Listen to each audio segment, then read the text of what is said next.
오늘은 성 예로니모 사제학자 기념이기도 합니다. 루카복음 9장 57절에서 62절입니다. 예수를 따르려면 그들이 길을 가는데 어떤 사람이 예수님께 어디로 가시는지 저는 스승님을 따르겠습니다 하고 말하였다. 그러자 예수님께서 그에게 말씀하셨다. 여우들도 굴이 있고 하늘의 새들도 보금자리가 있지만 사람의 아들은 머리를 기댈 곳조차 없다. 예수님께서는 다른 사람에게 나를 따라라 하고 이르셨다. 그러나 그는 주님 먼저 집에 가서 아버지의 장사를 지내게 허락해 주십시오 하고 말하였다. 예수님께서는 그에게 죽은 이들의 장사는 죽은 이들이 지내도록 내버려 두고 너는 가서 하느님의 나라를 알려라 하고 말씀하셨다. 또 다른 사람이 주님 저는 주님을 따르겠습니다. 그러나 먼저 가족들에게 작별 인사를 하게 허락해 주십시오 하고 말하였다. 예수님께서 그에게 이르셨다. 쟁기에 손을 대고 뒤를 돌아보는 자는 하느님 나라에 합당하지 않다. 주님의 말씀입니다. 그리스도님 찬미합니다. 네, 오늘 복음 말씀에서 우리는 예수님을 따르는 그 길, 조건들에 대해서 말씀하고 있습니다. 첫 번째, 저는 스승님을 따르겠습니다 하고 첫 번째 얘기를 하고 있죠. 어떤 사람이 예수님께 스승님을 좀 어디로 가든지 따르겠습니다 하고 말했습니다. 네, 뭐 인정합니다. 저도 그런 기억을 좀 잘해요. 이제 제가 여기서 세례를 줘보면 꼭 따르겠습니다. 주일 반드시 나오겠습니다 했는데 현실은 달라요. 그러지 못하는 것들이 많습니다. 제가 그래서 세례를 드릴 때 제가 이제 작년 11월에 시작한 세례 받은 분들 올해 11월 7일 날, 8일 날 드릴 텐데 1년이 됐죠. 이분들도 정말 주님을 잘 따를 수 있는 오늘 어떤 사람이 예수님께 어디로 가든지 저는 스승님 따르겠습니다 하는 이 마음을 인정합니다. 그러나 주님이 말씀하시는 이런 내용, 오늘 복음 내용들이 있잖아요. 그걸 잘 보시면서 힘이 내시기 바랍니다. 라틴말 격언에 긴 길은 먼 길이죠. 긴 길은 질서와 함께 가고 짧은 길은 누군가의 모범과 함께 간다는 말이 있다. 집안에서도 아이들과 청소년들을 많이 이제 접해 보면요, 그들은요 흉내 내면서 닮아가면서 성장해요. 할아버지 닮는다든가, 엄마의 말투를 닮는다든가, 그죠? 정말 자녀들은 좋은 학교를 가게 되면 그게 잘 성장할 수 있다는 어머니들의 느낌으로 이제 보내지 않습니까? 초기의 첫 교회들도 바로 그렇게 탄생했어요. 그럴 거는 똑같습니다.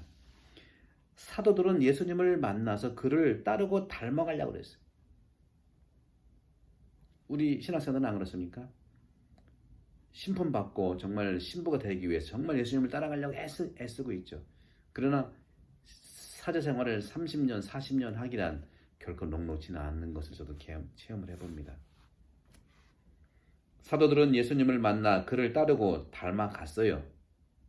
여러분도 세례 첫 시간을 한번, 첫날을, 세례날을 한번 기억해 보세요. 감동스럽죠? 하느님의 말씀을 세상에 선포하기 위해서 파견됐을 때도 그렇습니다. 책도, 신학적 어떤 지식도 그때는 가지고 있지 않았었어요. 예수님으로부터 본 것, 들은 것이 전부예요. 그렇게 단순하게 가르치고자 파견된 겁니다. 마르코복음은 성 베드로의 설교를 간단히 다시 요약한 것이고요. 하지만 바로 눈앞에서 만난 예수님을 구체화한 겁니다. 마르코복음을 보세요. 얼마나 정말 긴장된 그런 짧지만 예수님의 역사적인 모습을 그대로 볼 수가 있는 것이죠. 오늘날도 역시 추상적인 교리를 배우지 않는 것이 매우 중요합니다. 저도 작년 20번 우리 가톨릭 교회 교리를 유튜브로 했는데 지금 그 책을 만들어내느라고 지금 다시 교정하고 또 하나하나 보고 있는데 제목을 좀 여러 가지 생각을 해봅니다.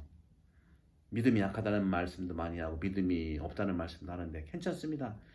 믿음이 없어도 하느님 은총이 크기 때문에 괜찮아요, 여러분들. 하지만 여러분들이 주님을 만나야 되듯이 믿음에 대한 신앙을 만나면 커질 수밖에 없어요. 은총이 크기 때문에 그래요.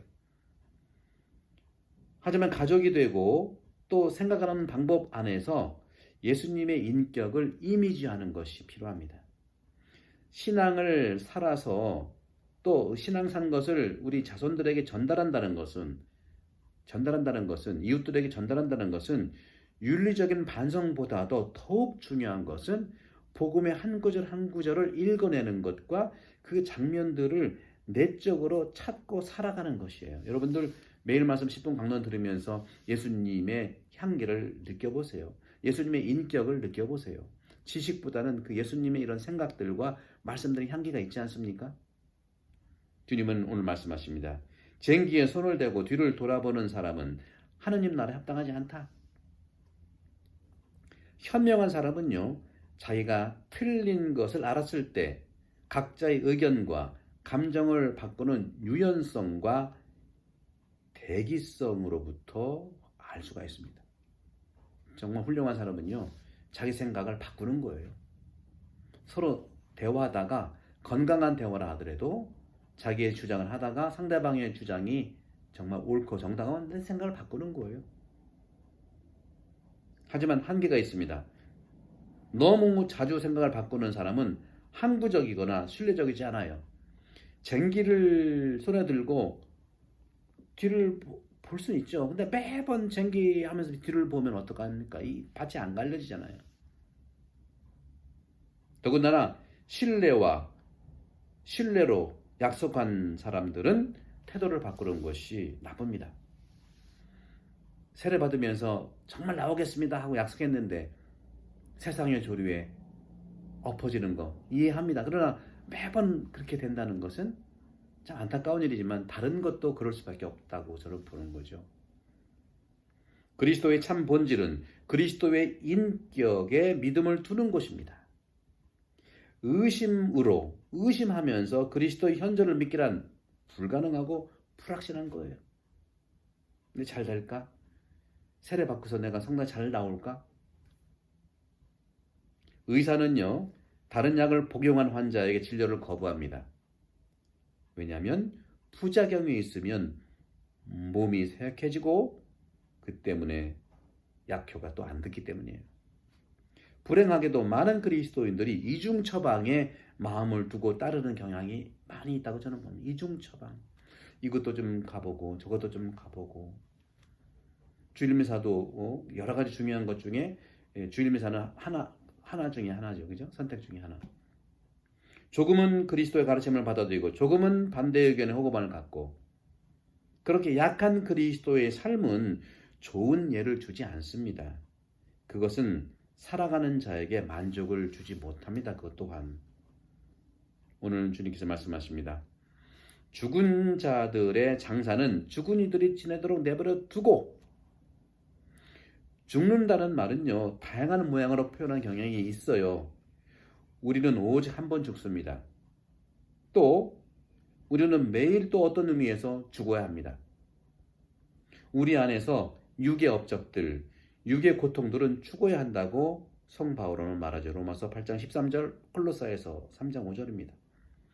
죽음은 생명의 반대이지만 생명은 충만히 요동치고 두드리고 움직입니다. 우리 안에 죽음의 그 무엇인가 존재하고 있지만 심리학적 관점에서 죽은 자들과 잃어버린 자들은요, 관계가 매우 다르지 않아요. 잃어버리지 맙시다. 잊어버리는 것은 죽음의 조짐이고 예고이고 이미지라고 얘기합니다. 하지만 생명은 역설적으로 기억이에요. 삶에서 보고 들은 것을 모두 기억합니다. 따라서 주님께서는 성체성사에서 나를 기억하고 행하라고 그랬잖아요. 기억하면 치매도 안 와요. 모든 것을 기억하고 미래를 생각한다면 우리는 정신적, 총체적 혼동 안에서도 위험을 이겨낼 수가 있습니다. 신선하고 젊음을 내적으로 유지하려는 사람들은 정말 지금 여기를 생각하면 좋겠습니다. 과거와 미래 좋습니다. 하지만 지금 내가 주님과 함께 있다고 하는 것, 주님을 따르겠다고 하는 것, 세례를 받고 주의를 지키겠다고 하는 것, 휴식은 우리에게 필요합니다. 하지만 예수님과 함께 삶의 신선한 휴식은 우리를 위해서 집중할 수 있고 기억하게 할 수 있고 우리를 주님을 따르게 할 수 있는 능력이라는 것을 말씀드리고 싶습니다. 그렇습니다. 그런 점에서 여러분들 쟁기에 손을 대고 뒤를 보지 않는 삶을 살기를 저도 기도하겠고요. 또 스승님 저를 따르겠습니다 하는 이 믿음도 여러분들께 지지하고 저도 그러기 위해서 이곳에 온 것입니다. 죽은 자들의 장사는 죽은 이들이 지내도록 내버려 두라고 하는 이 주님의 말씀 마음에 새기면서 주님 안에서 충만하고 행복한 날이 되기를 기도합니다. 성부와 성자와 성령께서 여러분 모두에게 강복합니다. 감사합니다.